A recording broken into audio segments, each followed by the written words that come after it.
خب به نام خدا. کلاس آموزش اکسل امروز میخوایم با هم دیگه جلو ببریم. یه سری مباحث رو تو جلسه صفرم ما با هم دیگه بررسی کردیم که حالا الان با هم مرورش میکنیم. من یه چارتی براتون طراحی کردم، کل آموزشی که قرار ما ببینیم رو اینجا براتون تو این مایند مپ یا نقشه ذهنی قرار دادم. جلسه اول ما با هم دیگه این مباحث رو با هم دیگه کار کردیم. حالا هر جلسه که پیش میریم اینطوری جزئیات به این نقشه اضافه تر میشه که اگر بعداً خواستید مرورش کنید یه در واقع فهرست مطالب یا یه نقشه ذهنی از مطالب تو ذهنتون باشه. اینو پی دی افش رو انشالله آخر دوره در خدمتتون قرار میدیم که استفاده کنید. خب مطالب جلسه اول اگه بخوایم مرور کنیم،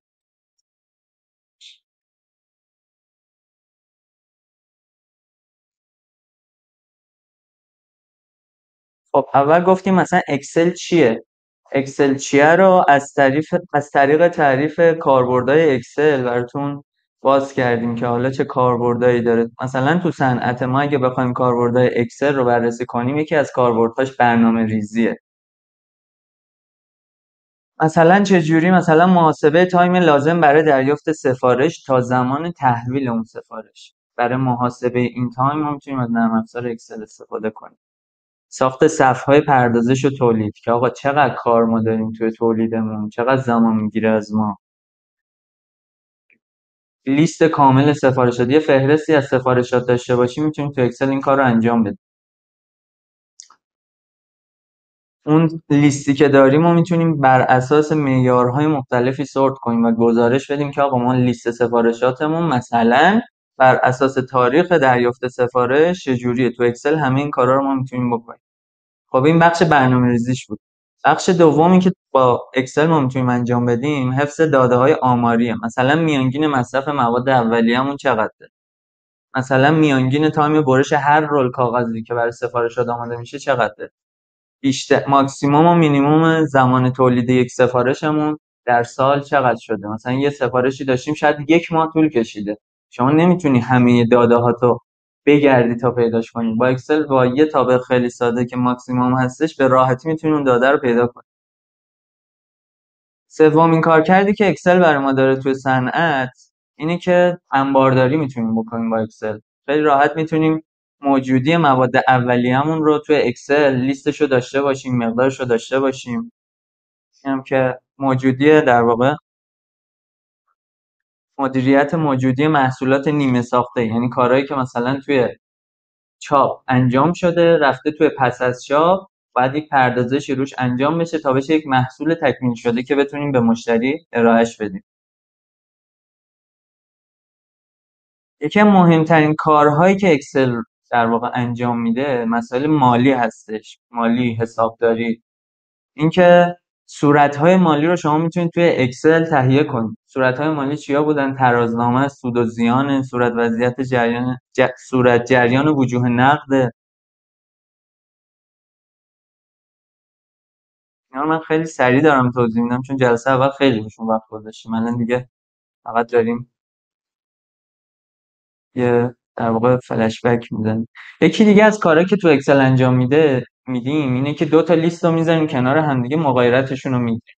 مثلا آقای اسماعیلی رفته یک سری خریدها برای در واقع آشپزخونه ما انجام دادن، یه لیستی دادن که آقا اینقدر هزینه شده. خب ما این لیست رو میگیریم میذاریم سمت راست اکسل. یه لیستی هم داریم که صورت حساب کارتیه که آقای اسماعیلی باهاش اون خریدا رو انجام داده، میذاریم سمت چپش. خب این دوتا رو با هم مغایرت گیری که میکنیم میبینیم او یه جایی آقای اسماعیلی یه هزینه انجام داده که از صورت حساب بانکی ما کس نشده. بهش میگیم آقای اسماعیلی اینو از کارت خودتون انجام دادی؟ میگه آره اینو یادم بود مثلا. بعد این انتقالات مالی رو انجام میدیم براشون. مغایرت گیری یکی از مهمترین کارهایی که ما تو اکسل در واقع انجام میدیم. بفهم. مثلا یه جنسی رو روی یک ماه خرید می‌کنیم، اما اون جنس رو ماه دیگه احتمال رو باشه شاید متوجه رو شکل پس باشه. اکسل شما میتونی انجام بدی. خب یکی دیگه از کارهایی که با اکسل انجام میدیم ساخت فرم ها و گزارشات مدیریتیه. مثل چی؟ مثل اینکه آقا شما چقدر چک الان تو صندوق دارید. این یک گزارش مدیریتیه که شما مثلا به سرپرست سازمان اینو نباید بدی، فقط برای مدیر میسازیش که بدون آقا چقدر ما دیون داریم که میتونیم روش حساب کنیم برای خرید مواد اولیه، برای تولید. فرم چیه؟ فرم مثل در واقع فرم تعمیرات یا فرم QC که هر کدومتون احتمالاً تو چاپ و پس از چاپ دیدید. اونا هم ما با اکسل میتونیم طراحی کنیم. با نرم افزار دیگه هم میشه طراحیش کرد، مثل ورد، مثل حالا نرم افزار فرم ساز، ولی تو اکسل شما دقیقاً میتونید سلول و اون نقطه‌ای که میخواید اون واژه قرار بگیره رو مشخص کنید تو صفحتون. خب بحث فرم تموم شد. با تمام این اطلاعاتی که الان اینجا خلاصش رو با هم بررسی کردیم، تمام این اطلاعات وقتی جمع میشه میتونید در نهایت یه بودجه با اکسل بنویسید برای شرکت که آقا از کجا پول رو دریافت میکنید، به کجا قرار پول رو پرداخت کنید، چه سودی در آینده برای شرکت داشته باشید، که این میشه در واقع پروسه بودجه نویسی شرکت. حالا تا این حد حرفه‌ای ما قرار نیست اصلا تو این دوره پیش بریم، اما ملزوماتی که شما بتونید هر کدوم از این بخش‌ها رو تو اکسل انجام بدید و در اختیارتون قرار میدیم. اینکه چه جوری فرم بسازید، اینکه چه جوری داده‌های آماری رو جمع کنید، اینکه چه جوری فرمول نویسی کنید، همه اینا قراره که بهتون تدریس بشه. حالا اصلا چرا ما از اکسل استفاده می‌کنیم؟ برای اینکه اکسل رو تمام سیستم‌ها قابل اجراست. ضعیف‌ترین سیستم رو شما داشته باشی اکسل روش نصب میشه، قوی‌ترین سیستم هم داشته باشی روش نصب میشه، رو گوشیتون هم میتونید اکسل رو باز کنید. به خاطر اینه که اکسل رو انتخاب کردیم، مگر نه یک سری سیستم‌های در واقع ERP یا همین الان ما مشابهش رو تو شرکت داریم، آی مستر، هستن که خیلی از این کارا رو اتومات انجام میدن، اما چون قابل اجرا تو همه سیستم‌ها نیست، روی گوشیتون شما نمیتونید گزارشش رو باز کنین، نمیتونی سریع اون داده‌ای که میخوای رو تحلیل کنی، مجبوریم که از یک نرم افزار بیسیک تری مثل اکسل استفاده کنیم. قابلیت ویرایش کوچکترین جزئیات رو داره اکسل. توابع و فرمول‌های متنی و عددی آماده تو اکسل هست که شما میتونید ازشون استفاده کنید. خیلی از چیزهایی که باید دستی و با ماشین حساب کنید و اونجا براتون اتومات انجام میده. اینم که یه فراگیری جهانی داره دیگه، کارکردش هم آسونه و سرعت اجرا و مدل سازی بسیار بالایی داره اکسل. یعنی چیزی که شما میخواید بدید برنامه‌نویس انجام بده، مدل اولیه‌اش رو میتونید توی اکسل توی یه هفته پیاده کنید، در حالی که همون کار اگر تو برنامه‌نویسی بخواد انجام بشه ممکن 2-3 ماه از شما زمان ببره و در آخر هم اون فعالیتی که شما میخوای یا در واقع اون عملکردی که شما میخوای رو بهتون نده. در نتیجه اون کارو میای مدلش رو تو اکسل پیاده میکنی، اگر فرمول ها و محاسباتتون درست باشه جوابش رو میگیری، بعد میدی به در واقع برنامه نویس که اونو براتون اجرایی کنه و اتوماتش کنه. قابلیت شخصی سازی بالایی هم داره اکسل.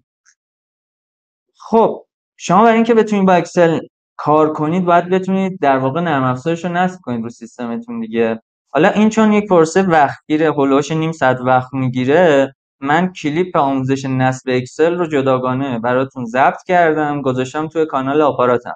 میتونید برید اونجا ببینید، لینکش هم داخل گروه قرار گرفته که حالا نصب کنید. خیلی هم ممکنه که در واقع اکسل رو سیستمتون نصب باشه، اصلا نیازی نباشه که این مرحله رو طی کنید. به خاطر همین ما از این مرحله گذر میکنیم. فایل اکسل رو هم میتونید در واقع توی اون کلیپ اومده که چجوری دانلودش کنید، ولی اگر مشکل در واقع اینترنت دارید نمیتونید 2 گیگ دانلود کنید، میتونید فلش بیارید، من خودم براتون میریزم فایلش رو که بتونید برید نصبش کنید. خب میرسیم به اینکه اصلا یک اکسلی که حالا نصب هست رو سیستم ما رو چجوری باید بیایم این رو در واقع بازش کنیم.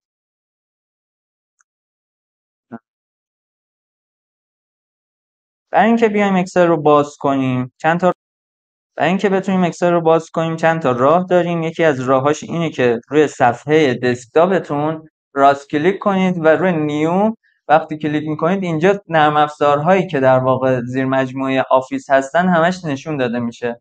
آخریش معمولا اکسله.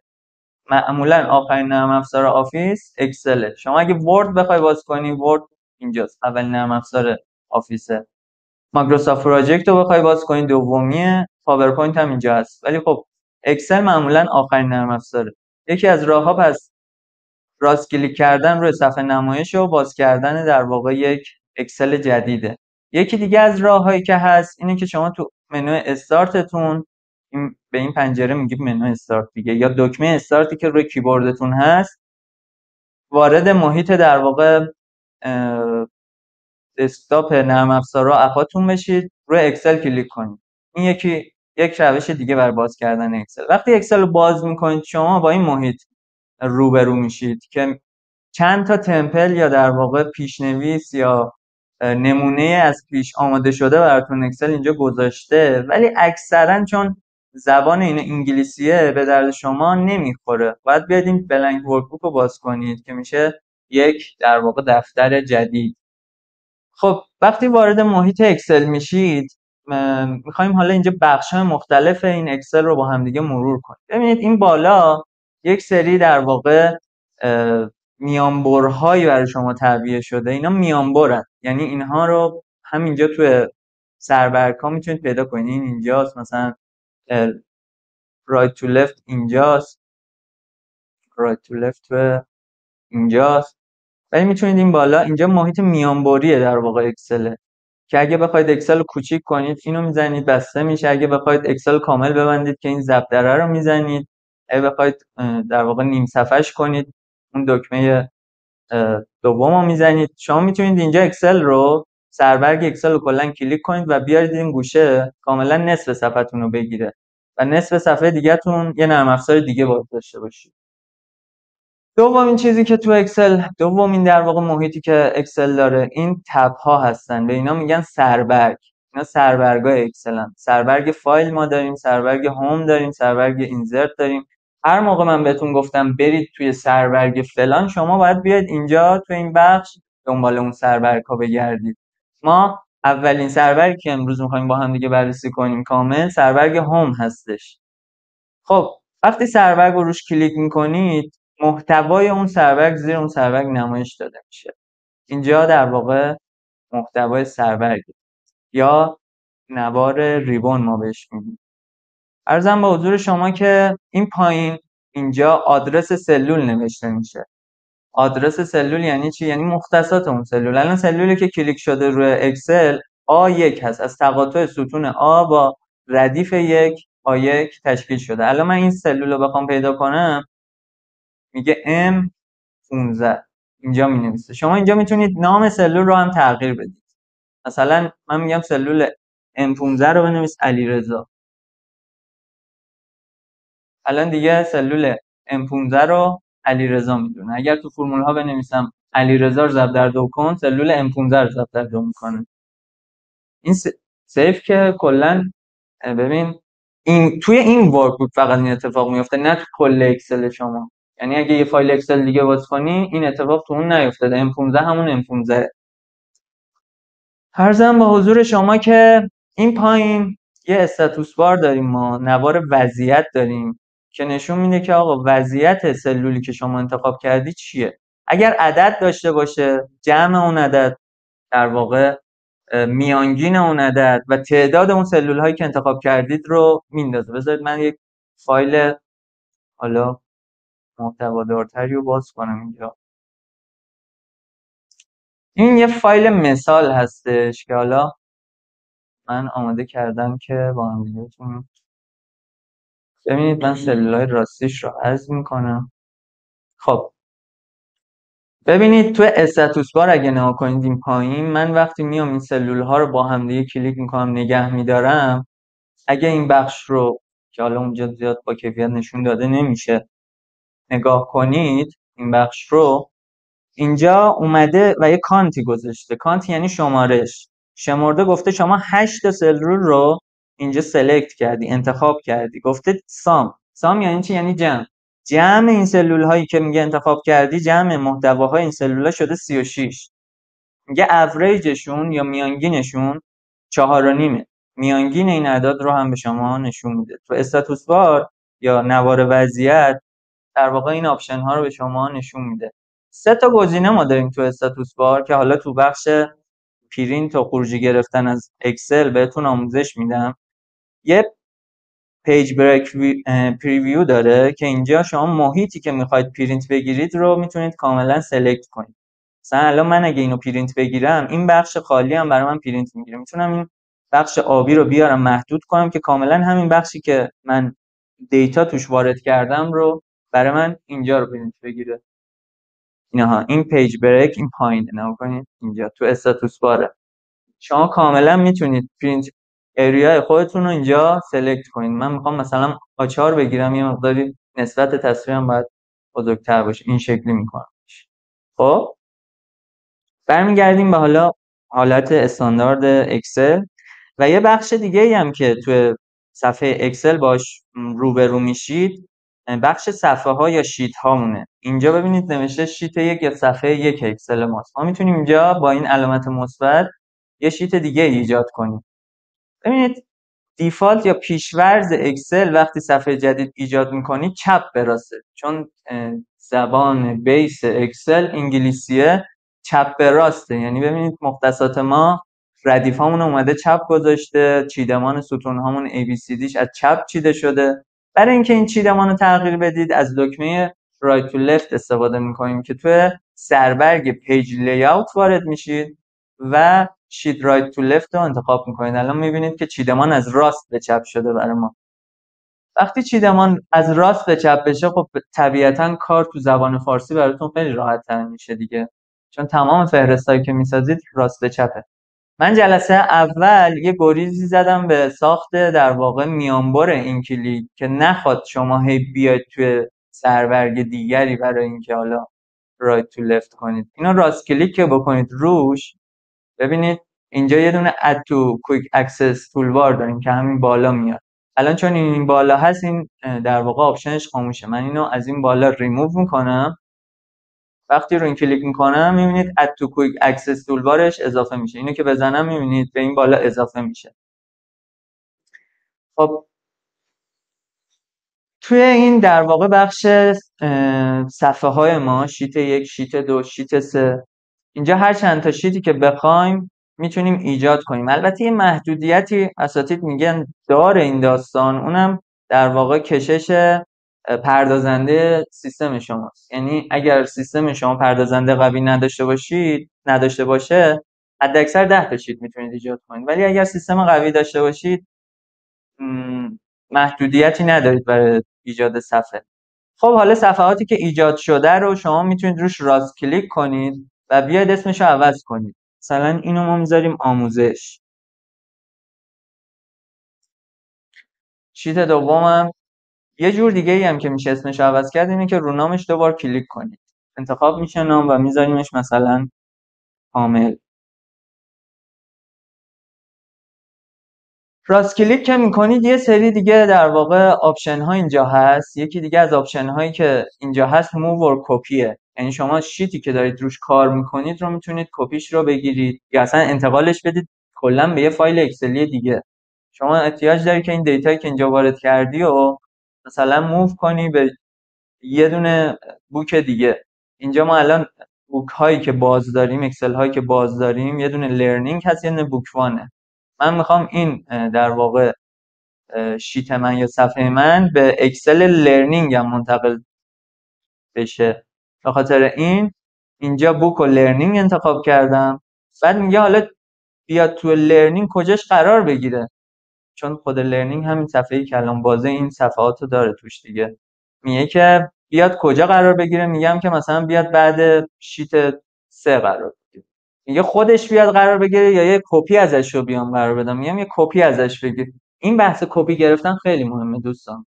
کپی بگیرید از شیتتون. برای چی کپی بگیرید؟ ممکن شما یه اکسلی بهتون داده بشه، بگن آقا یه ویرایشی رو روش انجام بدید. شما اگر کپی نگیرید رو شیت اصلی انجام بدید، ممکنه دور از جون گند بزنید به اون اکسل و دیگه نتونید درستش کنید. پس یه کپی میگیرید از اون شیت یا از اون صفحه. این کریت کپی رو من میزنم، میگم آقا بیاد قبل شیت 3 قرار بگیره. اوکی رو میزنم. ببینید الان آموزش 2 صفحه، این آموزش 1 بود، آموزش 2 با همون محتوا قشنگ اومده قبل شیت 3 قرار گرفته. حالا میگم خب نه، اینو ما اینجا داشتیم، میخوام مووش کنم مثلا به یه ورکبوک دیگه یا یه فایل اکسل دیگه. میگم به بوک وان که اون یکی اکسلمه مووش کن. کپی رو نمیزنم، میگم خود همینو موو کن. اوکی که میکنم، میبینید آموزش 2 اومد توی اون فایل اکسلی که تازه باز کرده بودیم. پس دقت کنید که حتما اگر یه فایل خیلی مهمی به دستتون رسید که خواستید ویرایشی روش انجام بدید، یکی از کارهایی که میتونید بکنید اینه که یک شیت کپی یا یک صفحه کپی ازش بگیرید، روی اون صفحه کپی کارها رو انجام بدید که دیتای اصلیتون یا اون فایل اصلیتون آسیبی نبینه تا زمانی که تبخور کافی برای کار کردن رو فایل اصلی رو پیدا کنید. خب حالا از بحث معرفی در واقع محیط اکسل بگذریم. بخش‌های مختلف رو الان با هم دیگه تقریبا اسماشون رو میدونیم. پس این بالا شد منوی در واقع کویک اکسس یا میانبر، اینجا شد تب‌های ما، اینجا هم محتوای تب‌های ما یا ریبونه، اینجا مختصات یا آدرس سلول رو به ما میده، اینجا محتوای سلول رو به ما میده. ببینید الان سلولی که من روش کلیک کردم محتواش نوشته خانم میرزمانی، یا مثلا سلولی که اینجا من کلیک کردم محتواش یه شماره در واقع تلفنه. خب این پایین هم که سرورک هامون در واقع صفحه هامون هستش. این پایین هم که منوی استاتوس بار یا در واقع نوار وضعیت ماست. خب میخوایم وارد شیم و اطلاعات وارد کنیم تو سلول هامون. به هر کدوم از این مربع ها یا سلول ها تو اکسل سل گفته میشه که مجموعش میشه سلز یا سلول ها. تو سلول ها شما وقتی میخواید داده وارد کنید به راحتی وقتی دو تا کلیک کنید الان میبینید که اینجا چشمک زن وارد سلول شدیم، میتونید داده وارد کنیم. الان این ردیفه، من میخوام پاکش کنم بنویسم مثلا چه میدونم تعداد انگلیسیه. برای اینکه زبانتون رو تغییر بدید باید دکمه شیفت و آلت رو بگیرید. شیفت آلت رو که میگیرید زبان از انگلیسی این پایین تبدیل شد به فارسی، یا میتونید همین پایین کلیک کنید انگلیسی رو انتخاب کنید یا فارسی رو انتخاب کنید. الان فارسیه، من میخوام اینجا همون حالا ردیف رو دوباره بنویسم.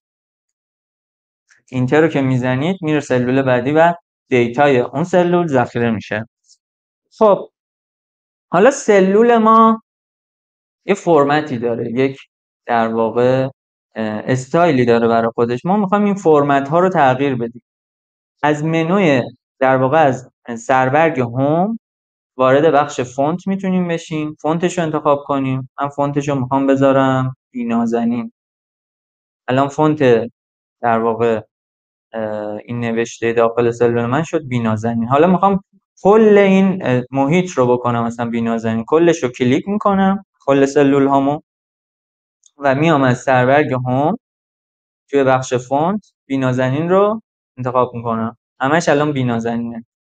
حالا اینا چی هستن این پایین؟ ببینید این دکمه ای که بی هست دکمه بولد، یعنی ضخیم میکنه فونت ما رو. دکمه بولد رو که بزنید ضخیم میشه، وقتی برش دارید در واقع به حالت عادی برمیگرده. این دکمه بعدی که آی هست و کجه، دکمه ایتالیکه که در واقع نوشته ما رو یه ذره مایل میکنه. این دکمه یو که در واقع آندرلاینه زیر محتوای ما خط میکشه. دکمه بعدی که هست دکمه بوردر هست یا منوی بوردر هست که وقتی بازش کنید این مثلث کنارش رو بزنید انواع و اقسام خط کشی هایی که برای سلولتون میتونید قرار بدید رو براتون اینجا نمایش داده شده. اولی میگه خط زیر سلول هام بکش. ببینید زیر مجموعه سلول هایی که من کلیک کرده بودم که اینجا بود یک خط کشیده. حالا میخوام زیر ردیف یه خط بکشه، همین رو دوباره انتخاب میکنم، باتون بورده رو میزنم، میبینید که زیر ردیف برای من خط کشیده. اگر توجه کنید اینجا خط هست. خب من الان میخوام کل این سلول های در واقع عنوان های من زیرشون خط کشیده بشه. همشون رو انتخاب میکنم، میام باتون بورده رو میزنم، زیر همشون یه خط کشیده شده. حالا میخوام عنوانهای من دورشون یک خط در واقع پررنگ‌تر یا ضخیم‌تری کشیده بشه. کل اون سلول‌های عنوانم رو انتخاب کردم، میام اینجا و این گزینه رو انتخاب میکنم. میبینید خطی که کشیده شد دورش ضخیم‌تره. حالا بذارید من اینجا یه سلول رو بیارم پایین‌تر که بالاش هم ببینید شما. اینجا ببین دور سلول‌های ما یک در واقع خط ضخیمی کشیده شد. من میخوام جدول زیریش تمام سلول‌هام تفکیک بشه. برای اینکه تمام سلول‌های من تفکیک بشه کل این محیط رو انتخاب میکنم. میام اینجا تو بوردرها آل بوردرز رو میزنم. الان ما یه جدول تور ایجاد کردیم. اما همونطوری که میبینید اینجا در واقع بعضی از کلمات کامل نیافتادن. یعنی سلول برای اون محتوا کوچیکه. برای اینکه بتونیم سلول ها رو متناسب محتواش کنیم روی ستونی که هست، دوستان توجه کنید، روی ستونی که هست روی این خط بغلیش 2 تا که بزنید ابعاد اون ستون متناسب محتواش میشه. همین کار برای ردیف هم ایجاد میشه. یعنی اگه ردیف اینجا مثلا یه ذره کوچیک بود که مثلا موسوی کامل دیده نمیشد، میتونستید بیاید این ردیف رو انتخاب کنید، روی خط ما بین اون ردیف 2 تا کلیک کنید و اون متناسب میشد. حالا برای اینکه نه دونه دونه همه این ستونا رو سلکت کنید این کار انجام بدید، من پیشنهاد میکنم که کل صفحتون رو انتخاب کنید و توی یکی از خطاش بزنید اون سلول ها در واقع متناسب شه. برای این کار، برای اینکه کل صفحه انتخاب بشه کافیه که روی این مثلث گوشه کلیک کنید. الان کل صفحه شما انتخاب شد. روی یه دونه از این خطا 2 تا کلیک میکنید، کل در واقع خط کشی‌های شما متناسب محتواهاتون میشه. همین کار برای ردیف ها هم انجام میشه. الان ردیف های ما متناسب بود، تغییر توش ایجاد نشد. خب شما میتونید این خط کشی‌هایی که بین داده‌هاتون هست در واقع کاستومایز و شخصی سازیش کنید و رنگش رو حتی تغییر بدید. برای همین کار دوباره وارد منوی بوردر میشیم ما و اینجا حالا من آل بوردر رو میزنم که این سربرگم هم همه خطا توش کشیده بشه. بعد میگم که ضخیم بذار خط دورشو. بعد همینو میتونیم انتخاب کنیم. اصلا بگیم که این پایین میتونید رنگش رو انتخاب کنیم. میگه لاین کالر چه رنگی باشه، رنگ خط چه رنگی باشه. من میگم آبی بذار. الان مثلا اینجا مداد به ما داده، هر کدوم از اینا رو میتونیم رنگ کنیم. این الان آبی اگه تونید ببینید که فکر نمی‌کنم خیلی چون باریکه. آره اینجا استایل خط رو ما میایم چیز میکنیم، تغییر میدیم. آره ضخیمش میکنیم که بتونید ببینید. با همین نسبت این تلویزیون رو به صرف رنگشوری بهتر نشون داده میشه چون خط کل این سلولا رو آره میشه. ولی نه من الان دارم چون سرفصل خطکشی رو چیز میکنم آموزش میدم، میخوام بگم که چجوری شما میتونید خطای رنگی بذارید. حالا الان بخش کالر هم وارد میشیم. ببین الان این بالا خطایی که من کشیدم همه آبی شده. برای اینکه این از حالت مداد خارج شه، از حالت در واقع رنگ‌آمیزیش خارج شه، دکمه اسک رو باید بزنید. هر جا هر قابلیتی هر فرمولی رو زدید و خواستید ازش خارج شید کافیه که دکمه اسک رو بزنید. اسکو که میزنید، اسک همون خروجه دیگه تو صفحه کلید، سمت چپ بالا دکمه اسک بزنید، از اون حالت خارج میشید. خب حالا داده هامون رو اینجا بار دیگه من رو اینجا یه دونه قابلیت داره درا بوردر که همون مدادیه که داشتیم باش رنگ‌آمیزی می‌کردیم. اگه اینو بهمون بده هر جایی رو بخوایم میتونیم خط بکشیم. مثلا میتونید خط مورب بکشید تو سلول ها. به راحتی هر کاری که بخواید میتونید انجام بدید. حالا اومدیم و شما تو اکسل یه عملکرد اشتباهی داشتید، یه فرمولی اشتباه زدید، یه خطی رو مثلا الان اشتباه کشیدید، خواستید اینو پاک کنید. ما اینجا دنده عقب داریم تو اکسل. کنترل زد رو میزنید، مرحله به مرحله کارهایی که کردید برمیگرده به عقب. کاملا میتونیم برگردیم به نقطه‌ای که اصلا ما سفر رو باز کردیم. خب پس کنترل زد یا آندو که از این بالا هم میتونید در واقع انتخابش کنید. یکی از قابلیت‌هایی که خیلی به دردتون میخوره. هر جا اتفاقی خطایی انجام دادید، اشتباهی شد، اکسلتون به هم ریخت، با آندو یا کنترل زد میتونید به راحتی این قضیه رو برگردید. خب حالا از بخش بوردر خارج شیم یا خط کشی‌ها که خارج شیم، البته بذارید اینم بهتون بگم، اسکو بزنم. میخوام الان زیر عنوان هم 2 تا خط بندازه. میایم اینجا، ما اینها باتون دابل بوردر داریم، اینو که بزنیم 2 تا خط بندازه. اینجا یه ذره خطش سقیم‌تر میشه، فرق میکنه. خب بخش بعدی که باهاش کار داریم توی در واقع سرورگ یا هوم و بخش فونت، بخش کالره، فیل کالر. ما مثلا میخوایم عناوینمون رو کلا رنگش رو عوض کنیم که تو پرینت، تو گزارشات مشخص‌تر باشه، واضح‌تر باشه. انتخاب میکنید سلولایی که میخواد رنگشون عوض شه رو و میاد اینجا از این بخش فیل کالر، این سه گوش در واقع علامت فلش بغلش رو میزنید، باز میشه، رنگ رو انتخاب میکنید. از رنگ‌های خنثی‌تر سعی کنید استفاده کنید. هرچی رنگاتون تیزتر و در واقع اینجوری پررنگ‌تر باشه، توی پرینتاتون جوهر بیشتری مصرف میشه و نمایش اطلاعاتتون هم ناواضح‌تر میشه. یعنی چی؟ یعنی من مثلا وقتی میام یه رنگ خنثی سبز این شکلی انتخاب میکنم، وقتی پرینت سیاه‌سفید میگیرم کاملا متمایز میشه عنوانم از بخش زیر عنوان هم یا در واقع پایینی. ولی وقتی شما بیای اینو این رنگی انتخاب، وقتی بیای عنوانو رنگشو نفتی مثلا انتخاب کنی، وقتی این سیاه‌سفید پرینت شه اصلا قابل تشخیص نیست که اینجا چی نوشته شده، واحد و شماره تلفن و فلان و اینا اصلا دیده نمیشه. پس بیاید رنگ‌های روشن‌تر و خنثی‌تر استفاده کنید. معمولا من خودم برای گزارشاتی که درست میکنم از این سبز، حالا نمیدونم لجنی، زیتونی، چه رنگی استفاده میکنم، با مغز پسته استفاده میکنم، با مثلا زیر عنوانمون هم اگر بخوام یه رنگی داشته باشه این رنگی میذاریم. این یه بیس گزارشات در واقع اکسلی، این کنتراست رنگیه. خب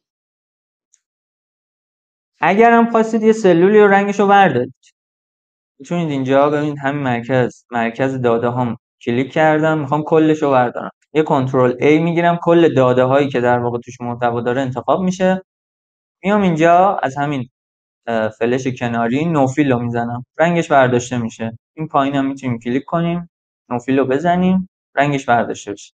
حالا یه رنگی اگر خواستید که توی این پترن رنگی نبود، توی مور کالرز کلیک میکنید، اینجا میتونید از این در واقع شیسلی رنگی انتخاب کنید رنگتون رو. اگر به شما کد رنگی RGB دادم و خواستید رنگ RGB شو در بیارید، میاد تو کاستوم، از رد و گرین و بلو کداشو وارد میکنید که از 0 تا 255 و اون کد رنگی یا هگز رنگی که یه هشتگی هست براتون ایجاد میشه.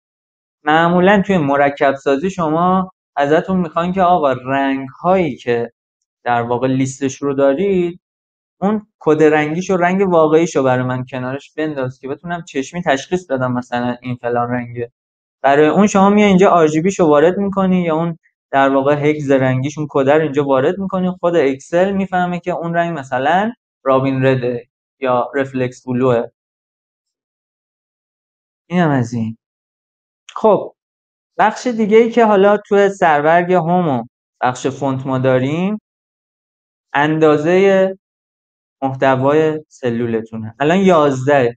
من بخوام اینو بزرگ کنم میتونم اینجا پله‌ای بزرگش کنم، میتونم پله‌ای کوچیکش کنم، یا میتونم اینجا عدد وارد کنم. 13 میخوام بشم مثلا اندازه فونتم، یا مثلا میخوام فونتم 24 بشه. خب الان میبینید که وقتی بزرگ میشه این در واقع سلول بندی من به هم میریزه. گفتیم چجوری اینو درست میکنیم؟ من گفتم میاد اینجا این سه گوشه رو میزنید، کل صفحه انتخاب میشه، روی یکی از این خطا وقتی کلیک میکنید کاملا همه چی متناسب میشه. ردیف ها هم میتونید همین کارو کنید. الان تمام داده های من واضح داره دیده میشه. خب دوستان توجه کنید که بعضی اوقات به شما یک استانداردی میدن. مثلا ما توی صورت‌های مالی میگن داده‌ای که شما برای صورت‌های مالی داری ارائه میدی باید فونتش بیمیترا باشه اندازه فونتش باید 14 باشه. شما کل دادت رو باید انتخاب کنی، بیای بذاری مثلا بیمیترا، میدونم اینجا دارمش یا نه،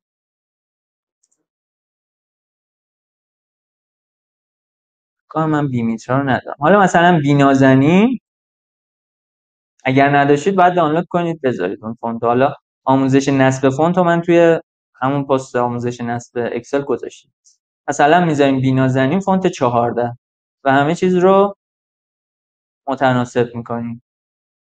اگر شما بهتون فونت استاندارد دادن، تمایز سربرگ ها با داده های زیرش میشه همین بولد. میای بولدش میکنی، این مشخص میشه که سربرگ، این مشخص میشه مثلا داده در واقع جدولته و حالا جدول سازی و رنگامیزی و این داستان ها رو انجام میدیم.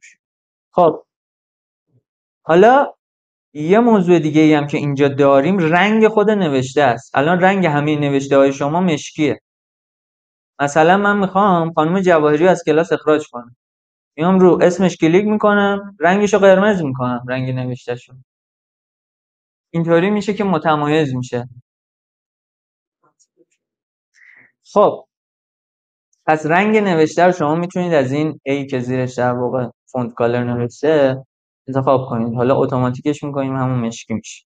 چه بعدی که ما داریم تو سربرگ هم الاینمنت، در واقع موقعیت محتوا داخل سلول رو اینجا انتخاب میکنیم.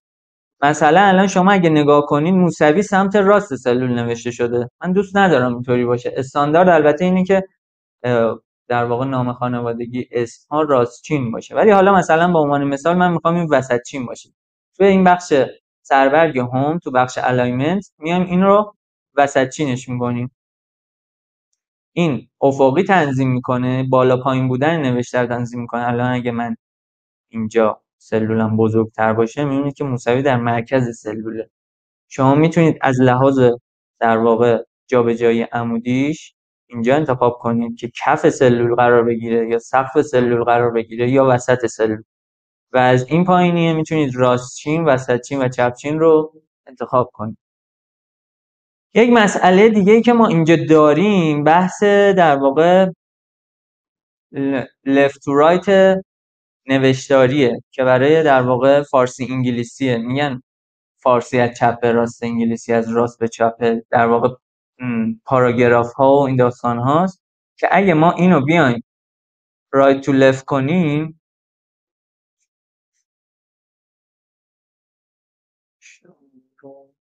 این نوشته ها مگه، چون این نوشته ها بعضا پیش میاد اعداد توی اکسل شما انگلیسی، دوست داری اینو فارسی نمایش بدی. خب چندین تا راه داره. یکی این که از فونت های فارسی استفاده کن.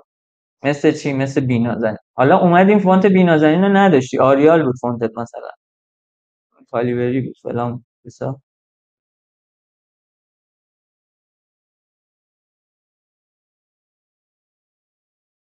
آریال، اومدیم آریال بود. الان میبینید فارسیه به خاطر اینکه من این در واقع اعدادم رو اینجا پاراگرافش رو انتخاب کرده بودم که عین زبان فارسی باشه. الان وقتی پاراگراف عین زبان انگلیسی باشه، left to right عددی باشه، البته زبان خود انگلیسی هم left to right دیگه، وقتی left to right باشه میبینید که انگلیسیه. حالا اگه بخوام اینو بدون تغییر فونت فارسیش کنم، کاری که میتونم بکنم اینه که بیام اینو right to leftش کنم، این زبان فارسی راست به چپش کنم، میبینید فارسی میشه. یا اینکه مثلا داده من همون left to right انگلیسی باشه، بیام فونتش رو فارسی کنم، به نازنین بذارم. خب موضوع بعدی که هست چرخش محتوا داخل سلوله. من میخوام این یک اینطوری نمایش داده نشه. مثلا به جای اینکه در واقع افقی عمودی به من نمایش داده بشه، اینجا میام این گزینه رو انتخاب میکنم که اینوری باشه، یعنی دیگه کلا اینوری شد، یا موسوی رو اینوری شد. یه موقعی لازمه دیگه، میخواید یه گزارشی بنویسید، دوست دارید که نوشته کنارش اینورش مثلا عمودی باشه به جای افق، اینطوری میتونید بچرخونید نوشته ها رو. بعدم میتونید به راحتی به حالت عادی برش گردونید. اینو وقتی بردارید به حالت عادی برمیگرده. خب باز من سلولامو متناسب میکنم. این متناسب کردن سلولا رو من هی دارم انجام میدم که ملکه ذهنتون بشه دیگه. وقتی اکسل رو دیدید 1 2 3 اول اینو بزنید، متناسب کنید، همه دادهاتون رو ببینید، بعدم ادامه میدید بقیه داستان. خب موضوع بعدی که اینجا هست رابتکس. این داستان چجوریه؟ وقتی شما داده‌ای که دارید بزرگتر از محدوده سلولتونه، اگه رابتکس رو بزنید سلولتون رو بزرگتر میکنه، میاره پایین، یعنی به صورت عمودی اندازش رو زیاد میکنه و اون نوشتر جا میده. مثلا اینجا می نویسم موسوی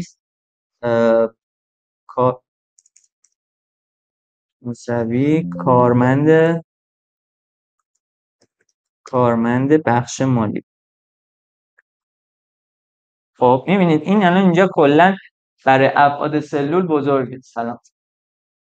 وقتی این برای اینجا بزرگه، اگه ربتکس رو بزنید میبینید عمودی سلول رو بزرگ میکنه، کل محتوا رو جا میده تو سلول.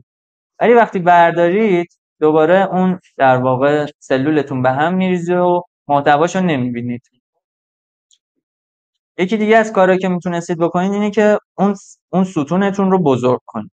یا باید ستون رو بزرگ کنید، یا اگه ستون رو نمیخواید دست بزنید رو سلول ربتکس رو فعال میکنید، سلول عمودی بزرگ میشه. حالا یه کار دیگه که دستی میتونید انجام بدید و من اینجا هم آورده بودم، بحث در واقع کنترل اینتر. کنترل اینتر بود و آلت اینتر. خب ببینید اگه ربتکس فعال نباشه، ما بخوایم توی اینجا داده وارد کنیم، شما اگه اینتر رو بزنید میره سلول بعدی. ولی اگر بخواید تو خود سلول بیاد ردیف بعدی، باید آلت رو بگیرید اینتر رو بزنید. ببینید تو خود سلول اومد ردیف بعدی. این نکته رو نمیگن معمولا، برای اینکه میگه آقا اصلا این قضایا مهم نیست. ولی ببین شما اگه بخواید داخل سلول بیای ردیف بعدی، یعنی سلول عوض نشه، خود سلول بیای ردیف بعدی، باید آلت رو بگیری اینتر رو بزنی. خب مثلا نگاه کن، الان موسوی کارمند بخش مالیه، موسوی رو میخوام نگه دارم تو ردیف اول سلولم، کارمند بخش مالی بیاد ردیف دوم، آلت رو میگیرم اینتر رو میزنم میاد پایین. دوباره کارمند رو میخوام از بخش مالی جدا کنم، آلت اینتر رو میزنم میاد پایین. اینتر رو که الان بدون آلت بزنی محتوای سلول سیو میشه، میاد سلول بعدی. این از این داستان. کنترل زد رو من میزنم که برگردیم به حالت قبلی. الان در واقع ستونم رو بزرگ کردم، پس ربتکس هم فهمیدید چه جوریه داستانش. یکی دیگه از کارهایی که میتونید بکنید وقتی محتوای سلولتون زیاده اینه که این سلول رو با سلول بغلیش که خالیه ادغام کنید. برای این کار 2 تا سلول رو انتخاب میکنید، مرج رو میزنید. مرج رو که بزنید 2 تا سلول یکی میشه. میبینید الان موسوی کارمند بخش مالی اومده تو این سلول خالی سن من که اینجا هست. کنترل زد رو میزنید. پس برای ادغام سلول ها با هم دیگه ما از دکمه مرج استفاده میکنیم. مثلا الان من میخوام این سلول های سال تولد رو همه رو با هم دیگه ادغام کنم. همه‌شون رو انتخاب میکنم، مرج رو میزنم، همه سلول‌ها با هم ادغام میشن. حالا میخوام از حالت مرج خارجش کنم، همین مثلث کناریشو میزنم، آن مرج رو میزنم، آن مرج سلز، همه سلول‌ها جدا میشه. خب بخش بعدی که اینجا داریم تو سربرگه هم بخش نامبر هستش که در واقع تایپ یا نوع داده داخل سلول رو اینجا انتخاب. به طور پیش‌ورز جنرال هست. جنرال بخش عمده‌ای از داده‌هایی که داخل سلول قرار میدید رو در واقع به صورت اتوماتیک تشخیص میده. جنرال که باشه، اگر شما نوشته بنویسید نوشته تشخیصش میده، اگر عدد بنویسید عدد تشخیصش میده. ولی ما این مشکلی داریم تو بخش جنرال که وقتی شما شماره تلفن یا عددی که پشت رقم در واقع رقم شروع کننده عدد هست صفر باشه، اگه جنرال باشه عدد تشخیصش میده و اون صفر رو اتوماتیک حذفش میکنه. الان شماره تلفنایی که اینجا هست هیچ کدوم صفر قبل 900ش رو نداره، برای اینکه جنرال هست. خب من اگه بخوام که صفر قبل در واقع 900 برای من وجود داشته باشه، باید به اکسل بفهمونم که این داده یک داده عددی نیست. من نمیخوام روی این اعمال ریاضی انجام بدم، نمیخوام فرمول بزنم. این یک داده ای که من میخوام تمام و کمال خودش رو به من نشون بدم. به خاطر همین این داده رو باید تکست تعریف کنم برای اکسل. برای تعریف کردن در واقع فرمت یا نوع اون داده، میایم تو این بخش نامبر، اینجا این فلش رو کلیک میکنیم. اینجا میتونیم تایپ های داده رو انتخاب کنیم. میگه جنرال باشه خودش تشخیص بده، یا نامبر، یا ارز، یا یه عدد حسابداریه، یا تاریخ. حالا دو نوع تاریخ داریم، مثلا میلادی، تاریخ شمسی. تایم، درصد، میخواید به صورت کسری نمایش بده به شما یا به صورت نماد علمی بهتون نمایش بده یا تکست. من میگم آقا این تکسته، اینو تکست دارن نمایش بده. وقتی تکستش میکنم، حالا اگه اینجا صفر بذارم اول داده من، میبینید که صفر رو داره نمایش میده. حالا این پایینیه رو من صفر میذارم و بعد تایپش رو تبدیل میکنم به نامبر.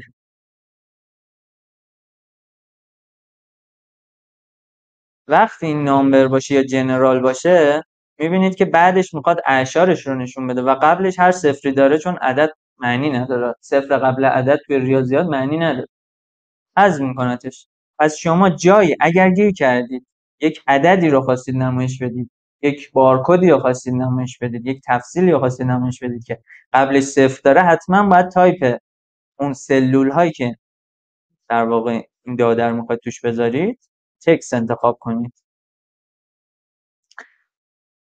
وقتی تکست انتخاب میکنید و عدد باشه، یه ایرادی از شما میگیره. اکسل میگه آقا به نظر من این داده تو عدد بوده، چرا اینو تکست کردی؟ یه این مثلث های سبز رنگی که کنارش میبینید در واقع اون ارور است. میگه آقا اینا عدد بود، چی شد این چرا تکستش کردی؟ میگه اینجا میخوای برات تبدیلش کنم به نامبر، اگه نامبرش کنیم میبینید صفر میپره. کنترل زد رو من میزنم که همون تایپ در واقع تکستی که داشتم قرار بگیره. آره. یه کاری که میتونید بکنید با این علامت اخطار، اگر نمیخواید ببینیدش ایگنورش کنید. یعنی ایگنور کردن یعنی نادیده گرفتن دیگه. شما این مثلث سبز رو روش میزنید، این علامت اخطار یا ارور رو کلیک میکنید، رو فلش بغلش ایگنور ارور رو میزنید. خواهش میکنم. خب حالا همه دیتاهای ما صفراشو میذاریم، همونه.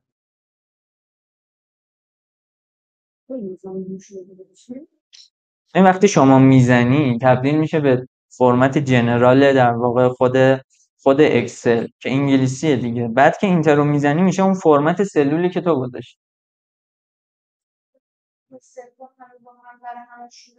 میتونیم کاری کنیم اون در واقع میتونیم فرمتش رو از فرمت سلز یه جوری انتخاب کنیم که همه عددهایی که من توی این ردیف گذاشتم 11 رقمی باید باشه. وقتی عدد شناسایی میکنه صفر از میکنه میشه 10 رقمی، صفر میذاره خودش پشتش.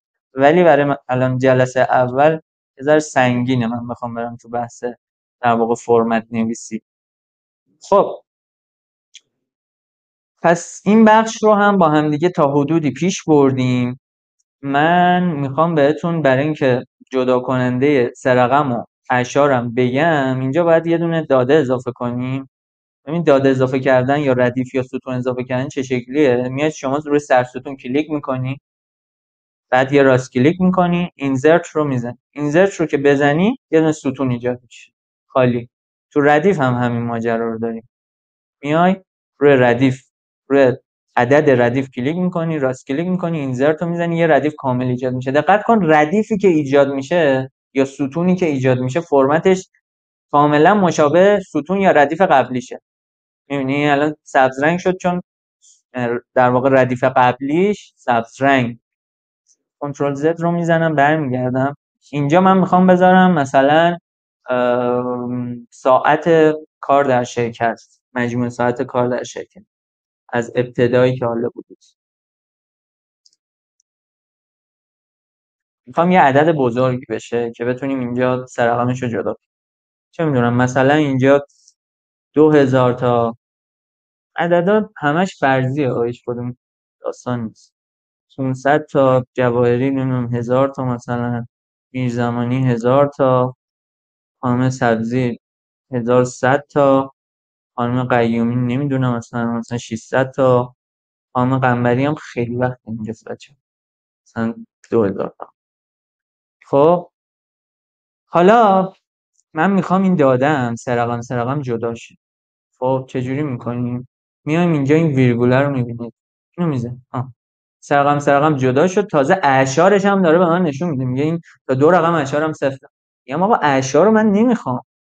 ببین روی این گزینه اگه کلیک کنم اعشار زیاد میشه، اینکریز میشه. روی این گزینه اگه کلیک کنم اعشار کم میشه. اعشار رو من کم کردم. خب این از این. حالا اگر مثلا به جای ساعت کار اینجا ما یه ستون جدید بذاریم، دستمزد بذاریم یا مثلا میزان وام، اضافه کار، اضافه کار.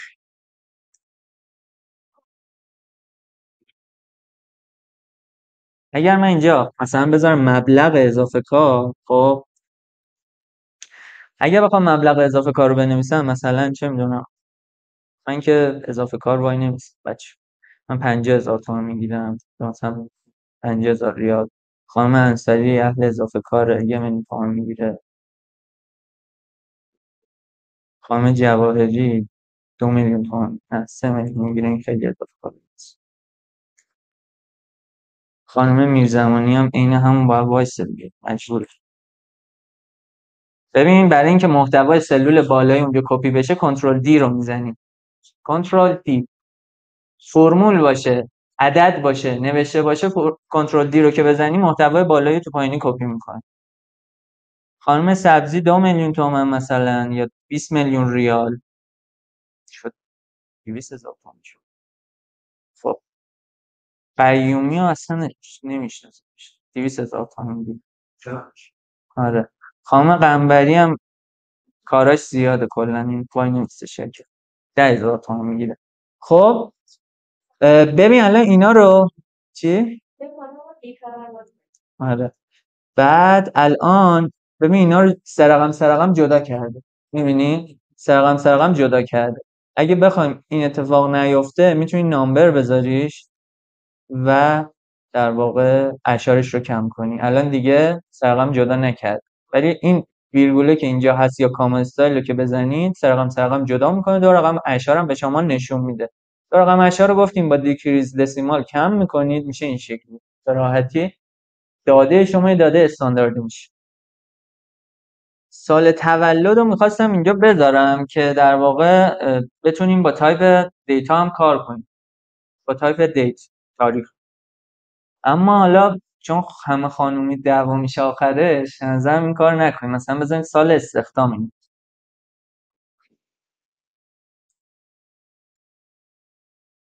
خب من چه سال استخدام شده بودم؟ 1398 09 30. مثلا خانم انصاری 1402 05 01.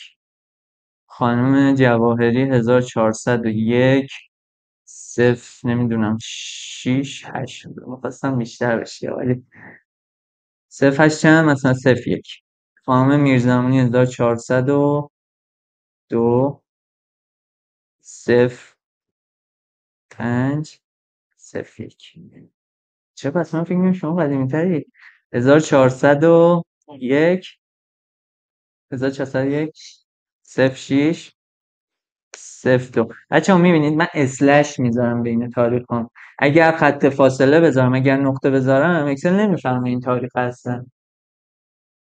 نه ببین الان تاریخ فرمت تاریخ نویسی استاندارد توی اکسل اسلشه، بین سال و ماهت و روزت باید اسلش بذاری. اسلش کجای کیبورده؟ دقیقاً بالای 8، بالای عدد 8 اسلشه. اگه تو برای داشتن دادی کارنشون داده است که 2 6 401. بله نشون داده است، ولی اکسل نمیفهمه اون تاریخ وقتی اکسل نفهمه اون تاریخ چه مشکلی برای ما پیش میاد؟ شما فرمول میزنی که آقا اختلاف فلان تاریخی که اینجا وارد شده رو با اختلاف تاریخ روز به من بگو. الان چند روزه چیز سابقه کار این خانم؟ اون نمیفهمه این تاریخ، ارور میده. بله الان ببین نمایش میده، تو نمایش مشکل ندیم. ما الان بذاریم مثلا 1401 نمیدونم چند بودی 0605. ببین نه اگر الان اونم میزن خانم قیومی هم میزنیم 1401 مثلا میزنیم 01 میزنیم 01 مثلا 8 که آخون نمیشه که چه آره مثلا 13 01 14 مثلا این میشه این شکلی. خب این یه عدد شناسایی میشه. خب این با این نمیتونی شما فرمول بزنید روش که، چون اکسل شورش نمیرسه اون 01 که وسط گذاشتی 30 روزه. میگه چی میگم؟ یعنی میگه خب اوکی این 14 روزی که اون ته هست اوکی، ولی اون 01 رو 01 تو دستگاه اعداد استاندارد میمونتش، میگه 01 02 03 04 05 تا 0 بعد میشه 10. یعنی الان ما اگه تاریخمون بود مثلا 12 یا مثلا این بودش، مثلا تاریخ اسکیل تاریخ فرق داره دیگه. 30 روزه است، 30 روزش میشه یک ماه. ولی توی عدد که مثلا اینجا من اینو بکنم مثلا چه میدونم 99 هم میتونم اینجا بذارم. خب الان 99 بعد میشه 100 مثلا این میشه 200. یعنی اسکیل تاریخی نیستش، نمیتونیم روش فرمول تاریخ بزنیم. به خاطر همین شما باید حالت استاندارد تاریخ رو وارد کنید. مثلا بزنید 1401 06 01 مثلا. این خانم قیومی نمیدونم 1401 01 مثلا 14 خانم قنبری 1399 مثلا 09 01. خب اینم شد تاریخمون. وقتی اینا رو فرمتش رو از حالت مثلا بخوایم حالت عدد باشه یا بخوایم حالت تاریخ هیچ فرقی هم نمیکنه. مثل اینکه چون من اسلش گذاشتم اینا چون داوری نمیکنه. خب این چیه؟ این شده. الان چون ما اینا رو همه رو اسلش گذاشتیم تاریخ، فقط تاریخ مهمتش. اگه اسلش نمیذاشتیم اونطوری که آقای اسماعیلی گفت بذاریم مثلا 1401 01 14، ببین تغییر که میدیم اکسل با این کارهای مختلفی میکنه. یعنی اینو به هم میریزه، نمیدونم مثلا میکنتش مثلا کلا میترکونتش.